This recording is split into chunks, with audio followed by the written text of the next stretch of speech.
Hello, so ito yung reading natin para sa mga sign ng Libra. Sun, Mars, and Venus, Jupiter, Libra. Take only what resonates for those of you na gustong magpa-personal reading. Doon sa aking Facebook page, guys, ha? Ay, wait lang. Sa aking Facebook page, Madam P. Madam P. Pag di mo ma-search, kasi yung mahirap siyang i-search yung maraming lumalabas na page din na ganon. Ang i-search mo, hashtag Libra Philippines. Ayan, huwag mong kakalimutan. Follow nyo ako dyan, guys, please po. Kasi may mga pinopost ako dyan na hindi ko na ipopost dito sa Libra na channel natin. Ano? Maganda rin na makita mo doon or mapanood mo rin yung mga videos ko doon. Kasi mostly yung mga astrological things and stuff, doon ko yan pinopost. Ayan. At saka sa aming TikTok, Unipri or Unicorn Princess Tarot. Yan yung aming TikTok. Diyan ko pinopost yung mga astrological events or any stuff na may kinalaman sa astrological, diyan ko pinopost. So sana ay ma-follow mo ko diyan. Let's start. Take note lang, guys, pag may nag-message sa inyo na hindi po namin gawain mag-message na kami yung mauunang mag-message sa follower, no? Ako at saka yung mga admin ko, hindi namin yun gawain. Pag may nag-message sa inyo, nagpapakilala lang ako. Ayan. Hindi po ako yon, ha? Yung Facebook page lang yung gamit namin. At hindi po kami para mag-message. Ayan. So, let's start. Libra. You do have here the Death card, the Ten of Cups. Cancer, Scorpio, Pisces, Major Arcana, the Death card. Main energy mo to, there's a lot of ending na nangyayari sa'yo ngayon. Yung iba, yung may kinalaman sa mentality, pag-remove ng mga mental negative thoughts especially, which is good. This is healthy for you, no? Kasi yung pagtanggal naman talaga ng mga negative na pag-iisip is dapat lang. Dahil number one naman talaga na nag-a-attract or kasi what you think, kung ano iniisip mo, yan din yung mamaya-maya yan na rin yung mararamdaman mo. What you think later on, that is the thing that you will feel naman. So, affected si emotions. Negative na rin si emotions. Tapos, pag negative ang thoughts mo, negative ang emotions mo, soon naman, negative na rin yung actions mo. 'Di ba? So, ang mangyayari, dahil pare-parehong na negative, ang mailalabas mo, pati yung words mo, no?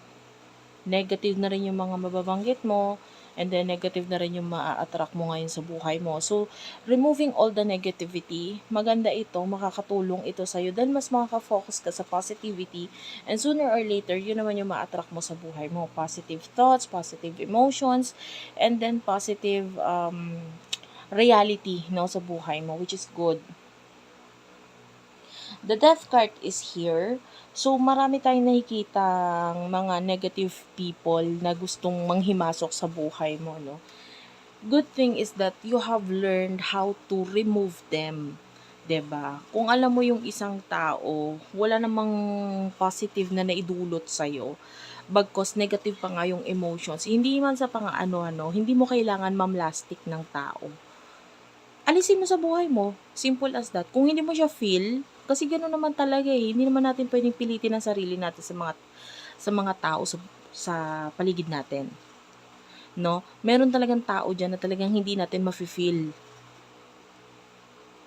No? Ibig sabihin, kung hindi kayo compatible. Kasi yung compatibility, hindi lang naman yan sa love. It could be sa mga tao sa paligid mo, kapitbahay mo. Ibig sabihin, hindi kayo compatible ng taong yun. Friends mo, parang hindi mo siya feel, talagang hindi mo siya gusto, layuan mo, alisan mo, 'di ba? Huwag mong pansinin. Yun lang yun. And then nakita natin dito, hindi ka na para makipagplastikan because you're removing all these negative thoughts, negative people sa buhay mo. Merong mga gustong manghimasok because they see kung paano kanila mapapakinabangan. Nakikita nila kung paano kanila, sabihin na natin yung word gagatasan or kung paano kanila magagamit which is ayaw mo naman yon. Okay? So, yung katawan mo na mismo nagsasabi sa'yo na hindi mo feel yung tao, ibig sabihin may something talaga sa kanya na gustong gawin sa'yo na negative or hindi maganda. 'Di ba? So, ikaw na lang din yung lumayo at umalis, which is ginagawa mo na ngayon. So, yung person na nakakonect mo, sino to?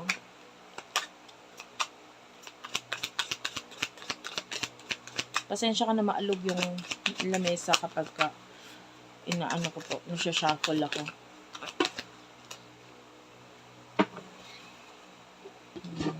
Okay. The Tower, the Four of Cups, the Temperance,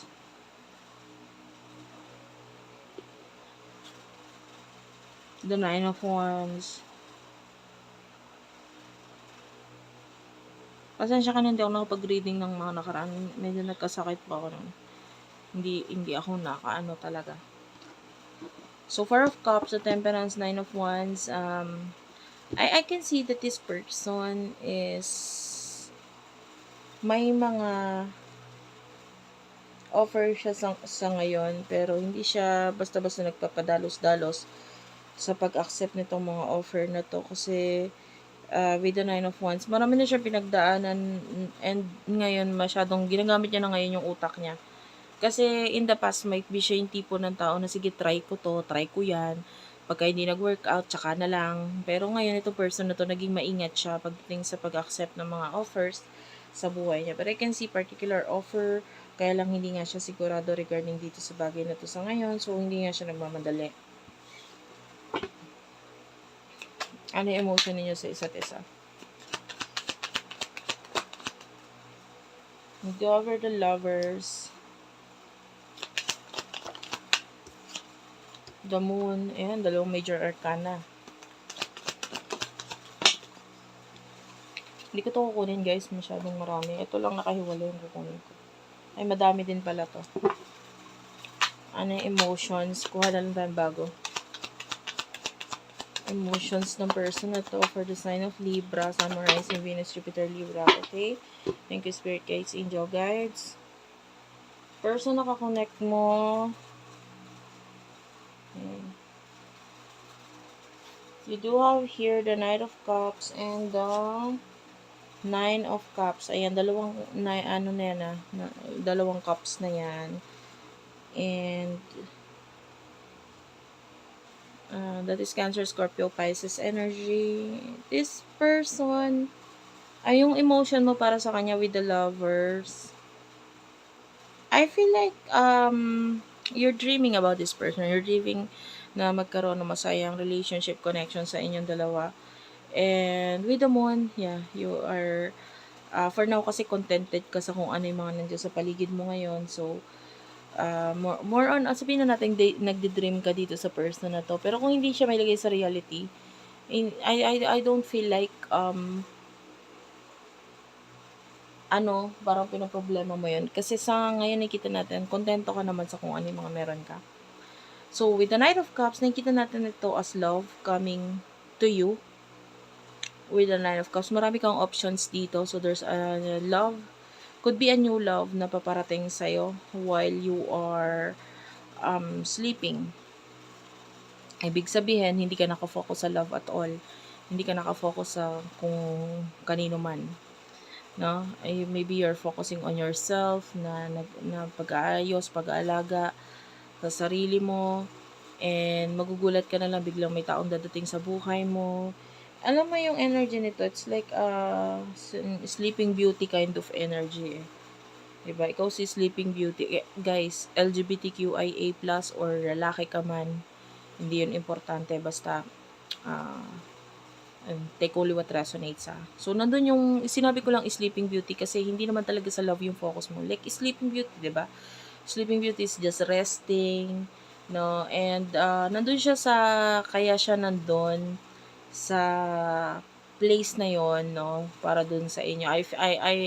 I feel like a lot of you alam yung story ng Sleeping Beauty na nakakulong sa tore with the dragon, and maaaring sa'yo kasi matagal mong tiniis, might be, yung karmic lesson sa buhay mo And now there's a person who is about to come to rescue you from that karmic lessons. Yung iba sa inyo, natutunan mo na tanggapin, ito na yung karma ko eh. So, hayaan ko na lang, sige na lang. 'Di ba? Kung ano yung mangyari, mangyari. And so on and so forth. So, nandun ka sa stage na yon. So, the moment na you accepted this karmic lessons or karmic cycle sa buhay mo, ito yung moment na dadating itong person na to. Could be a new person, no? Pero maraming gustong manghimasok or gustong maging part nga ng buhay mo, like what I've said, hindi lang sa friends, pati sa love. Nakita tayo ng mga admirers, you know what I mean? Pero, of course, I feel like wala kasing pakialam. So, what will happen in the future? Yung iba sa inyo, naghihintay ka, or hindi man naghihintay, hinayaan mo lang, tas kung sino na lang yung dumating sa buhay mo na talagang ililigtas ka from that karmic cycle sa buhay mo. Parang yun na lang, sige na lang, di ba? And yung iba, talagang literal na may karma dyan sa buhay mo ngayon, na pinagdadaanan mo ngayon, na parang hindi ka naman nagpaparescue kasi nga yung iba nga sa inyo is natanggap mo na. It's just that, meron pa parating na tao para alisin ka. Masama yung, nakikita niya yung sitwasyon mo, ayaw niya na sitwasyon mo, and parang gagawin siya ng paraan para maalis ka dyan sa sitwasyon na yan. And this person will be like your knight in shining armor. Okay? So, what will happen in the near future sa inyong dalawa? Five of Pentacles is here. The Magician.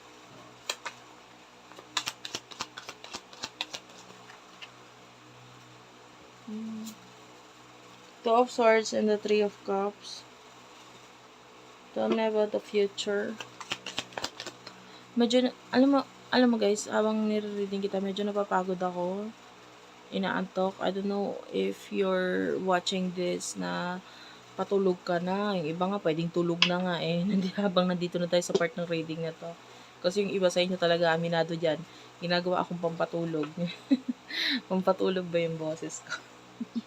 Anyway, ayun na. So, yun na. Nakakita tayo dito ng... guys, ito, advice. Okay? Problem ito in the near future for you. At saka, pero potential siya. So, ikaw ay may choice pa rin. At ikaw ay may iwasan mo to. Kaya ka nandito eh, 'di ba? Para mabigyan ka ng guide. At ito yung guide ko sa'yo. Mag-ingat ka. Okay? Kasi in the future, with the Five of Pentacles and the Magician, pwede kang maloko. Ingatan mo yung pera mo with the Four of Pentacles. This is savings, money. And the Three of Cups, this could be friends or people na parang from your past, pabalik sila sa buhay mo, and then this could be a person na parang iba yung intention nila. And alam mo, Libra, mahirap sa inyo ang, some of you or a lot of you, is mahirap tumanggi sa kung ano man yung ihingiin na favor ng isang tao. Kasi, napakabait ninyo eh. You know, you are someone na, and also you are a people pleaser. Okay? People pleaser yung mga yan. You try to please the people na to the point na kahit hindi mo talaga feel na etong mga taong to, ipi-please mo pa rin sila. Kasi gusto mo maging maganda or maging mabait ang tingin nila sa'yo. So, in short, you're a people pleaser nga talaga. Alam naman yan, mga Libra, ganyan talaga. Pero, this is the time na kailangan gamitin mo yung utak mo, yung emotion mo, instinct mo, gamitin mo na lahat ng powers mo para maiwasan mo to. Kasi nakakita tayo ng person na gagamitin ka or madidrain ka, mawawala yung pinaghirapan mo dito. With the Two of Swords, you have to help yourself kasi walang ibang tutulong sa'yo sa part na ito. Walang ibang tutulong sa'yo kundi ang sarili mo. Pag may nanloko sa'yo, hindi ibang taong may kasalanan, hindi yung malolokong yun, ikaw rin. Kasi ba't ka nagpaloko? 'Di ba? Hindi, sabihin na natin kasalanan ng manloloko, pero kasali ka doon.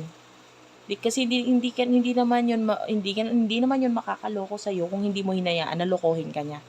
'Di ba? So ikaw mag-protect dito sa sarili mo. Yun yung pinaka-advice sa'yo, no? Kasi high chance a lot of you is magkaka-problem financially dahil sa maloloko ng particular person, so mag-ingat. Okay? Yeah, this person is showing is the devil. Malaki mababago nito. Yung iba sa inyo, hindi lang maliitan yung maluloko niya sa'yo. It's a lot. It's big. With the wheel of fortune, it can change your life. Honestly, it can change your life. It can change your path. No? And, pwedeng hindi maganda yung may dulot talaga nito sa'yo. Para ka nalugi. And, medyo mahirap mabawi yung makukuha or mawawala sa'yo. So, mag-ingat ka 100%, maging focus ka sa,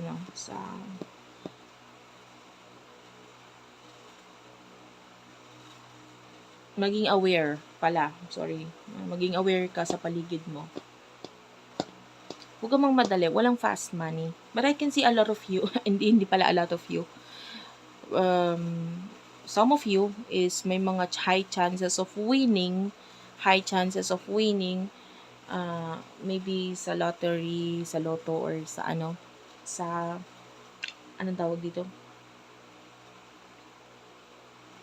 Mga game of chances. A lot of you ay may malaking chance ng pagkapanalo. But guys, wag mo don't do na to the point na i-risk mo lahat ng pera mo, ha? Kasi yung lottery, alam naman natin yan, magkano lang ang i-risk mo dyan. And then malaki yung mapapanalunan, pero maliit ang chance ng winning, 'di ba? Pero ngayon nakita tayo dito na merong malaking chance of winning, pero maliit lang yung ilalabas. Kaya I'm not saying na i-risk mo lahat, ilabas mo lahat. Kasi meron din tayo nakikita dito na mauubos or mawawala yung mga pinaghirapan, yung kinita, yung pera, kasi nirisk naman nila lahat dun sa maling tao, or sila ay naloko or na-scam. So, mag-ingat. So, that's it for now, guys. Thank you for watching. I love you all, and bye-bye.